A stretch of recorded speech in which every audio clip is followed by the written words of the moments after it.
¿Y si encontrar tu estilo demasiado pronto no fue una victoria, sino una trampa? Esta es una idea incómoda, porque durante años se nos ha repetido lo mismo. Encuentra tu estilo, hazte reconocible, consigue que tu obra se identifique al instante, logra que alguien vea una pieza y diga esto es tuyo. Y sí, en apariencia eso suena como una meta legítima, incluso deseable, porque en un mundo saturado de imágenes, ser reconocible parece una ventaja, parece una forma de destacar, parece una señal de madurez.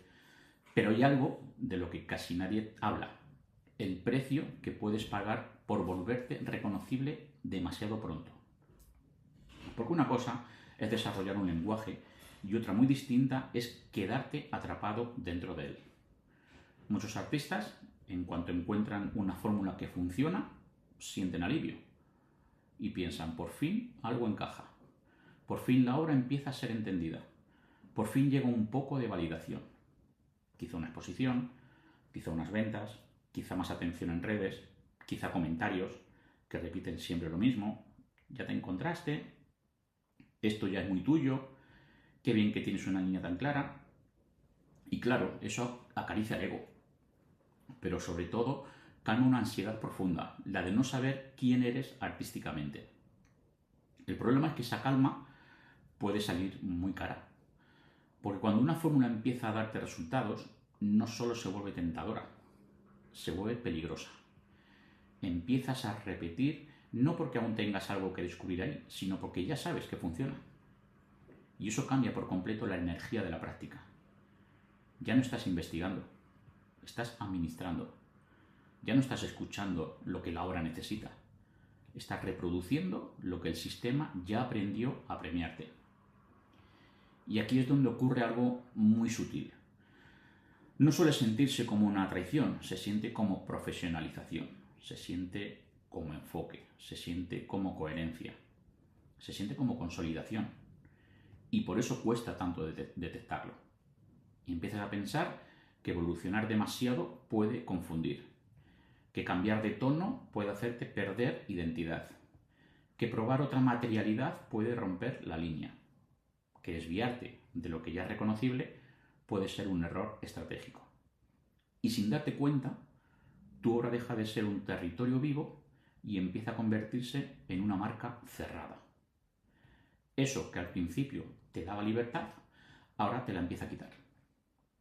Lo más curioso es que muchas veces esto ocurre justo cuando desde fuera parece que todo va bien. Tu trabajo tiene unidad visual, tu discurso parece consistente, la gente reconoce tus piezas, incluso puede que el mercado responda mejor. Pero por dentro empieza a aparecer otra sensación: aburrimiento, asfixia, repetición, una especie de cansancio difícil de nombrar. Ya sabes cómo va a terminar una obra antes de empezarla. Ya conoces tus propios recursos. Ya manejas tus decisiones con demasiada soltura. Y lo que en un momento fue descubrimiento, ahora es hábito. El hábito puede producir obra correcta, incluso obra vendible, pero rara vez produce transformación. Y el arte, cuando está vivo, transforma primero al artista. Por eso esta conversación importa tanto, porque no se trata de demonizar el estilo. El estilo no es el enemigo. El problema aparece cuando el estilo llega antes que la búsqueda profunda, cuando se convierte en un refugio prematuro, cuando se fija una apariencia antes de que madure una necesidad, cuando el artista empieza a proteger una imagen de sí mismo en lugar de seguir el movimiento real de su investigación. A veces lo que llamamos ya encontré mi estilo en realidad significa algo mucho más frágil. Encontré una manera de ser leído sin riesgo. Y eso no es lo mismo. Ser leído rápido no siempre significa ser profundo. Ser reconocible no significa ser memorable. Tener una firma visual no siempre significa tener un lenguaje robusto. A veces solo significa que has aprendido a repetir ciertos rasgos con eficacia. Y aquí entra una distinción importante. Un estilo auténtico no se fabrica, se destila. No nace de decidir cómo quieres verte, sino de trabajar con suficiente honestidad, suficiente tiempo y suficiente profundidad como para que ciertas constantes aparezcan solas. El estilo real no es una pose, es un rastro. No se impone desde fuera, se revela desde dentro. No es una estrategia visual antes que nada, es la consecuencia de una forma de mirar, de insistir, de pensar, de sentir, de relacionarte con el mundo y con la materia. Cuando intentas fijarlo demasiado pronto, lo que muchas veces haces es congelar una etapa. Y eso puede ser un problema enorme, porque toda etapa que funciona tiende a querer perpetuarse. No solo por ti, también por los demás.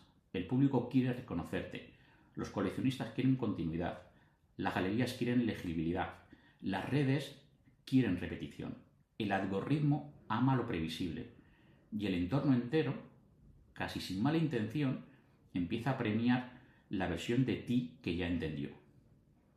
Pero tu trabajo no debería existir para tranquilizar la mirada ajena. Tu trabajo debería tener derecho a cambiar mientras tú cambias. De hecho, una de las señales más claras de que una práctica artística está viva es que no cabe del todo dentro de una definición cerrada. Tiene un pulso reconocible, sí, pero también tiene fricción, mutación, zonas de duda, momentos de quiebre, porque crecer de verdad casi nunca se ve limpio, casi nunca se ve lineal, casi nunca se ve perfectamente coherente desde fuera. La obsesión contemporánea con la coherencia visual ha hecho mucho daño. Ha llevado a muchos artistas a creer que deben volverse fáciles de resumir, fáciles de presentar, fáciles de consumir. Como si una carrera sólida dependiera de reducir la complejidad de una investigación para hacerla más estable, más clara, más empaquetable. Pero una carrera sólida no se construye solo con claridad, también se construye con profundidad. Y la profundidad necesita tiempo, contradicción, experimentación y permiso para no cerrarse demasiado rápido. Hay artistas que encuentran una forma que funciona y la habitan durante años porque ahí todavía hay verdad. Y eso está bien. No todo cambio es evolución. Cambiar por ansiedad también puede ser superficial. Pero hay una diferencia enorme entre profundizar y repetirse. Profundizar es entrar más hondo en una misma pregunta. Repetirse es fabricar variaciones de una respuesta ya resuelta. La primera expande el lenguaje, la segunda lo agota. Entonces, ¿cómo saber si te está volviendo reconocible de una forma fértil o de una forma limitante? Pues una señal es esta. Cuando empiezas a tomar decisiones pensando antes en la expectativa externa que en la necesidad interna. Cuando descartas una intuición no porque sea mala, sino porque no parece tuya. Cuando te sientes obligado a mantener una línea que ya no te representa del todo. Cuando el miedo a descolocar a los demás pesa más que el deseo de descubrir algo nuevo. Cuando empiezas a producir desde la confirmación y no desde la pregunta. Otra señal muy clara es la pérdida de sorpresa. No me refiero a hacer cosas extravagantes, sino a que tu propio proceso deje de revelarte algo. Cuando ya conoces demasiado bien tu repertorio, cuando repites gestos que antes eran hallazgo y ahora son recursos, cuando puedes anticipar la lectura de tu obra antes incluso de hacerla, quizás no estás consolidando un lenguaje, quizás estás gestionando una identidad. Y una identidad artística demasiado rígida puede terminar convirtiéndose en una cárcel elegante. El miedo que hay detrás de esto es comprensible, porque cambiar implica arriesgar. Capital simbólico. Implica que algunas personas ya no te entienden tan rápido. Implica desordenar una narrativa que parecía estable. Implica aceptar una etapa en la que tu trabajo quizá vuelva a ser menos legible, menos aplaudido, menos cómodo. Y eso duele, sobre todo si ya habías conseguido cierto reconocimiento. Pero hay una pregunta que merece más atención que esta. ¿Cómo mantengo lo que ya funciona?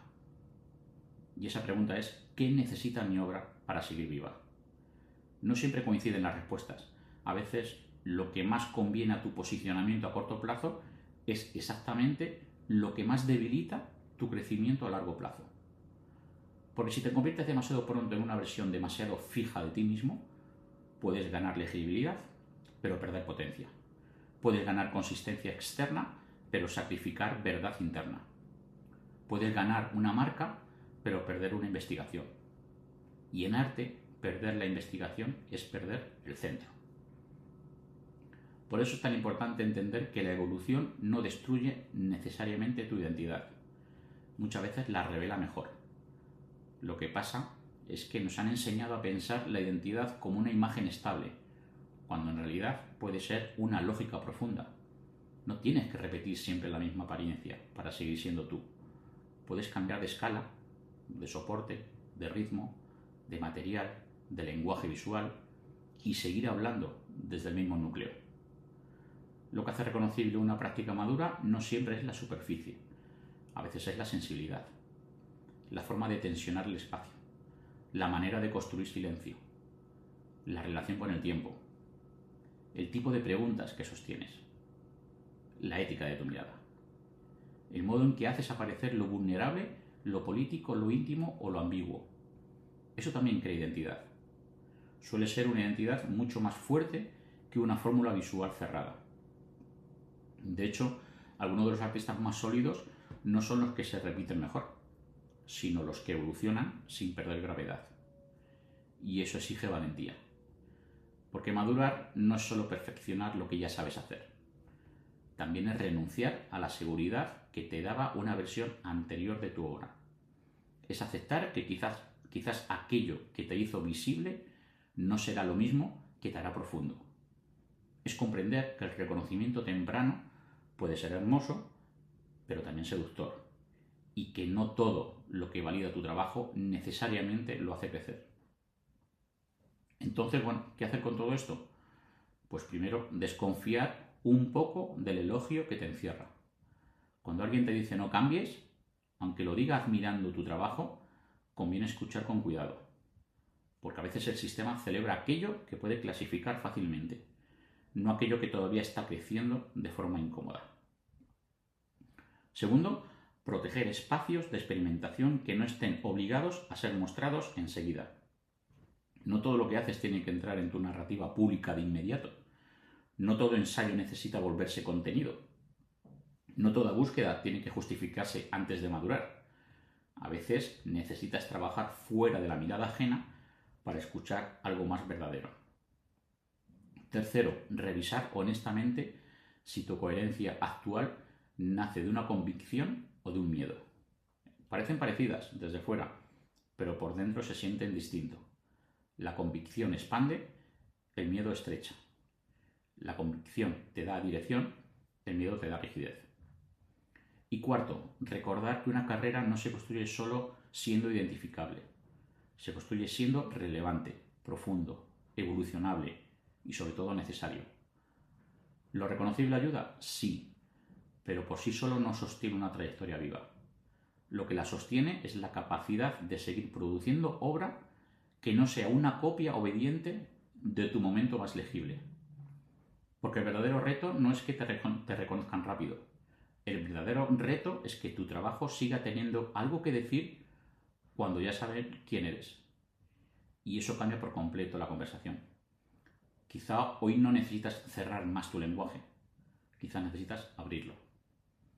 Quizá no necesitas proteger tanto la imagen de artista que te ha dado validación. Quizá necesitas permitirte traicionarlo un poco. Quizá no necesitas aferrarte a una fórmula que te hizo visible. Quizá necesitas preguntarte si esa fórmula todavía está a la altura de lo que ahora piensas, ves y sientes. A veces crecer como artista implica decepcionar la expectativa de los demás para no decepcionar la verdad de tu propia obra. Y ese es un acto profundamente serio.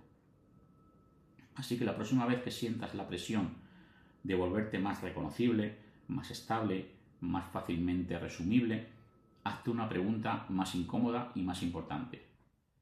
¿Esto está fortaleciendo mi lenguaje o simplemente lo está volviendo predecible? Porque no viniste a construir una versión decorativa de ti mismo. Viniste a construir una práctica viva. Y una práctica viva no siempre se deja capturar tan pronto. Si este momento de tu carrera te está pidiendo evolución, no lo confundas con falta de claridad. Puede que no estés perdiendo tu voz. Puede que por fin estés dejando de reducirla.